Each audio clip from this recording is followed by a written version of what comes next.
चूहे के ऊपर जो गणेश को बिठाया दिखाया गया है, इसका क्या अर्थ है?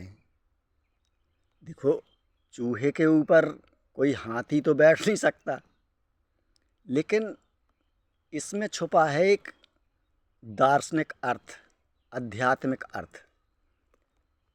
इसका मतलब ये है कि जो चूहा है वो छोटी सी बुद्धि का प्रारूप है। जैसे अपन लोग पहले छोटे थे तो एक कहानी पढ़ते थे, जब पढ़ते थे कि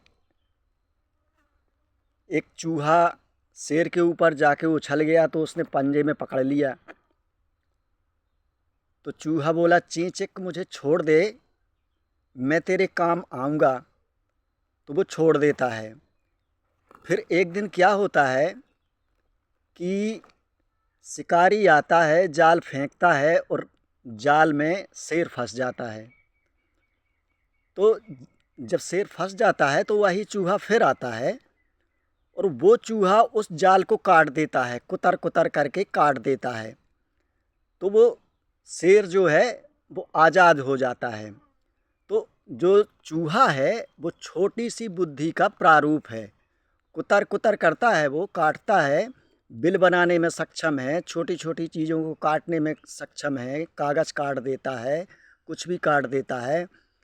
कहने का मतलब ये है कि उसके पास छोटी मोटी बुद्धि है जो काम चलाऊ है। तो वो छोटी सी बुद्धि का प्रारूप है।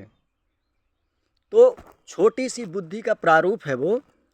और जो उसके ऊपर गणेश को बिठाया गया है, उसके ऊपर हाथी को बिठा दिया गया है, उसका मतलब है कि ये बुद्धि का परम विकास है। जो गणेश दिखाया गया है उसके ऊपर, वो बुद्धि का परम विकास है। तो जो गणेश है उसको चूहे के ऊपर दिखाया गया है ताकि लोग ये समझ सकें, लेकिन समझ नहीं पाते हैं कि जो चूहा है, चूहे का परम विकास ही गणेश है। कहने का अर्थ ये है कि जो गणेश को दिखाया गया है वो विवेक, तर्क, श्रद्धा का प्रतीक है। यानी कि जो गणेश है वो बुद्धि का, महाबुद्धि का प्रतीक है। तो चूहा छोटी बुद्धि का प्रतीक है, साधारण बुद्धि का प्रतीक है। और जो गणेश है उसके ऊपर बिठा के दिखाया गया है वो परम बुद्धि का विकास है, वो परम बुद्धि का कहना चाहिए कि प्रतीक है। तो इस तरह से लोगों ने आध्यात्मिक प्रतीक डाले हुए हैं उसमें। समझने वाले समझते हैं और ना समझने वाले कहते हैं कि नहीं, ये कैसे हो सकता है कि चूहे के ऊपर इतना बड़ा हाथी बैठ जाए।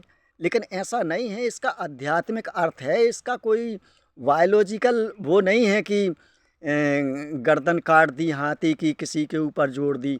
ये मात्र आदमी की बुद्धि, छोटी सी बुद्धि है, उसका जब परम विकास हो जाता है तो विवेक, तर्क और श्रद्धा उत्पन्न होती है। उसी को फिर दूसरी गर्दन जोड़ने का प्रारूप है।